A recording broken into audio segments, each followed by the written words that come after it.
اسلام نے جس بات کا حکم دیا اور جس بات سے روکا، در حقیقت اس کے نیچے کوئی کاز ہوتی ہے، انڈر لائن کاز ہوتی ہے۔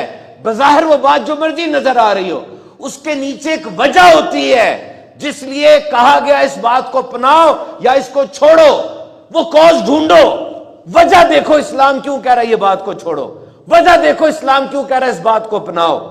اور وہ کیا بات ہے؟ تمہاری اصلاح اور پورے معاشرے کی اصلاح۔ نماز، ہاتھ دھونے، کچھ ایکٹس پرفارم کرنے، جھکنا ہے، اٹھنا ہے، بیٹھنا ہے، یہ نماز ہے نا؟ بظاہر یہ ہے، اندر کیا ہے اس کے کہ تمہاری ذات میں نظم و ضبط ہے۔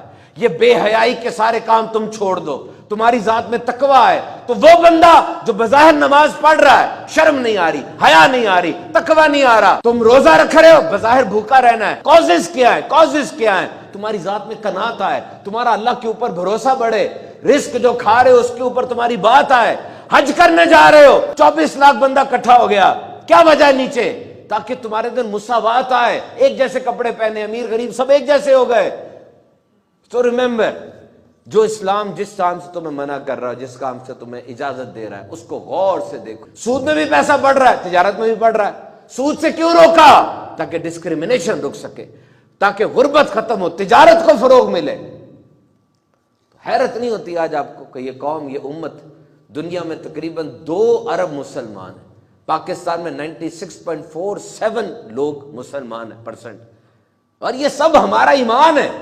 قیامت پہ، روز جزا پہ ہے نا، کہ جتنی ذخیرہ اندوزی کر رہے ہو، جتنے حقوق پامال کر رہے ہو، جتنی رشوتیں لے رہے ہو، ساری تمہارے ہاتھ میں پکڑائی جائیں گی اور سب کے سامنے پکڑائی جائیں گی، سزائیں بھی بتائیں کون سی ملیں گی۔ لیکن یہ حرکتیں اور لوگوں کے رویے دیکھ کے آپ کو لگتا ہے کہ انہیں ایمان ہے اس بات پر کہ آخرت آئے گی؟ آج اتنے بگڑ چکے ہیں، ہم اتنے بگڑ چکے ہیں کہ قرآن پاک میں جس امت کی تعریف کی گئی، اپنے آپ کو دیکھے تو میں لگتا ہی نہیں ہے وہ امت ہے۔ دیکھو، اگر تمہیں رستے کا پتہ ہے نا، غور سے سننا، اگر تمہیں رستے کا پتہ ہے تو جو گمراہ ہے نا وہ تمہاری ذمہ داری بن چکے ہیں۔ یاد رکھو، ہر بندہ ابو جہل کے مزاج کا نہیں ہوتا، اتنا ڈھیٹ ہو کے وہ سنے نا۔ لوگوں کی طبیعتیں اچھی ہوتی ہیں، اچھے انداز سے ان کو سمجھاؤ۔ کامیابی ایک دن میں نہیں ملتی۔ ابھی میرا قائد اعظم یونیورسٹی کے اندر ویبینار تھا، اس کے اندر لڑکے نے مجھ سے پوچھا، امید کی بات آپ کر رہے ہیں، امید کیا ہوتی ہے؟ تو جھوٹ ہے۔ نہیں، آپ امید اور خواہش میں فرق نہیں کر رہے۔ امید کبھی جھوٹی نہیں ہوتی، خواہش جھوٹی ہو سکتی ہے۔ خواہش آپ کو ملے نہ ملے، بچہ خواہش کرتا ہے میں نے سپر مین، اسپائڈر مین بننا ہے، نہیں، مشکل ہے، خواہش پوری نہیں ہوگی۔ بچہ خواہش کرتا ہے میں نے ڈاکٹر بننا ہے، بن سکتا ہے۔ آج اٹھے، ایم ڈی کیٹ پاس کرے، 80,000 لڑکوں نے اس دفعہ ایم ڈی کیٹ دیا، میڈیکل کالج میں داخلہ لے، دن رات لگے، اور اس کی امید ٹھیک ہو جائے گی۔